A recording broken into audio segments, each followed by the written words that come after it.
Alright, in this video, I'm going to answer a question which is coming from genetics, specifically under sex-linked characteristic. So the question is saying some characteristics of organisms such as color blindness are said to be sex-linked. Question A woman who is a carrier for color blindness marries a man who has normal color vision. Then the question is saying, using a genetic diagram, predict the probability that this couple has a son who is color blind. And this question is carrying 5 marks. So now, before I answer this question, let me just try to explain a little bit so that you understand as I'm answering this question. So in talk of sex-linked characteristic, this one is defined as the occurrence of non-sex gene on the sex chromosome. So examples of sex-linked characteristic, we can talk of green color blindness. This green color blindness, it is where now a person is unable to distinguish the red color and the green color. That is red-green color blindness. Apart from that one, we have what we call hemophilia. When we talk of hemophilia, it is just a disorder or a sex-linked characteristic where a person lacks clotting factors like factor 9 and so on. Apart from that one, we have also what we call sickle cell anemia, where the red blood cell turns into a sickle cell-shaped structure. In that case, the person is going to have low absorption of oxygen. Now, here they are saying the woman is a carrier. When you talk of a carrier, it doesn't mean that the person or the woman is affected by the certain disorder or the sex-linked characteristic. It means that she is just a carrier of that certain disease, meaning she is not even affected, but she's just a carrier. Now, one thing that you need to know is that what determines the sex of a person are just 2 chromosomes. We have the X chromosome and also the Y chromosome. So now, one thing that you need to know is that whenever you see X and Y, these they are going to represent the chromosome for the what? The male.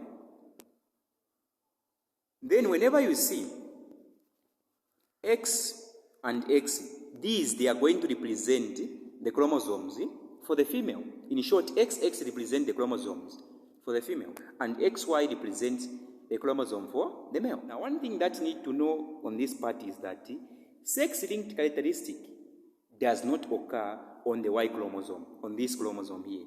It will never occur on the Y chromosome. And sex-linked characteristic is caused by a recessive allele or a recessive gene. When you talk of a recessive allele or recessive gene, they are usually represented by small letters. So if I use R, which is small letter R, this one is called a recessive gene or recessive allele. If I use small letter A, this one is called a recessive gene or recessive allele. Now, suppose if I have small letter R on X here, and I'm from saying that it does not occur on the Y chromosome, so here I'm not going to put anything here. Then here, if I put R and R, and also R here. So these, they are affected by sex-linked characteristic.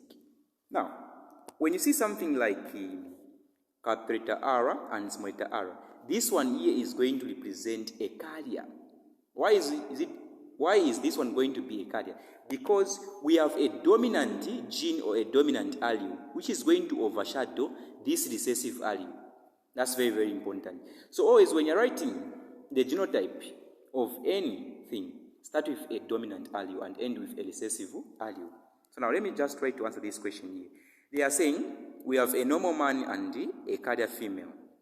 So the first thing that we are going to start with is going to be the phenotype, which is going to be the outward appearance of a living organism and the external appearance of a living organism. Example, we can talk of the skin color or the eye color or the color of the hair. So under phenotype, we are going to have a male who is going to be a normal male, close with a female who is going to be a carrier. So I'm just going to say a female who is going to be a carrier. Then after that, what follows next is going to be the genotype. So under genotype here, we use now the alleles or the chromosomes. So the chromosomes for the male are just X and Y. So now since this one is a normal male, we are going to use capital letter R. This R is representing a dominant allele. Remember, sex-linked characteristic is caused by a recessive or recessive allele when they occur in a homozygous way.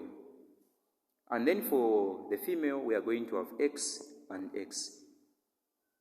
This female is a carrier, so we are going to have capital letter R and small letter r. The next step, we are going to have the gametes. So under gametes, we are going to split the gametes. This one is going to be separate, where we are going to have X to the power R, and this one is just going to be Y as independent. This one is going to be X to the power capital letter R, and this one is going to be X to the power small letter r. After splitting them, we have what we call random assortment. So we have the random assortment, where this one is going to be crossed with this one. Then I'm going to have X to the power capital letter R, again X to the power capital letter R. The same chromosome is going to be crossed with this one. Here I'm going to have X to the power capital letter R, X to the power small letter r. So remember, I'm from saying that always you need to start with a dominant allele and end with a recessive allele. The next one is going to be, this one is going to be close with this one. Then here I'm going to have X to the power capital letter R, then Y. The last one, this one is going to be close with this one. Then I'm going to have X to the power small letter r, and then Y. So now, this one is what we call F1, which is the first filler genotype. So we can just finish here by saying genotype. And in most cases, so now how many offsprings do we have here? We have about 1, 2, 3, 4. Now the question was saying we need to find the probability of a son being a color blind. We are just having this one here, because a man can't be what? A carrier. Then the last step for this genetic diagram is just going to be F1 phenotype, where you're going to include it down here. Okay, so under F1 phenotype, you need now to specify what does this mean. So this means that this one is a female, and this female is normal. So you need to say a normal female. Then the next one, this one, is going to represent a carrier female. So you need to say a carrier female. Then the next one is going to represent a normal male. And this one is going to represent a color-blind son. Now, we only have one son who is affected by red-green color blindness. So what we are going to do here, to find the probability, we are going to say 1 divided by the number of offsprings that we have, then multiply by 100%. So always you need to multiply by 100%. So 1 divided by 4 multiplied by 100%, we are going to get 25%. So meaning, this one is going to be the probability. So that is how you are supposed to answer this question. So let's answer the last question. So the last question is just very simple, and it is asking us to explain why males are more likely to suffer from color blindness than females.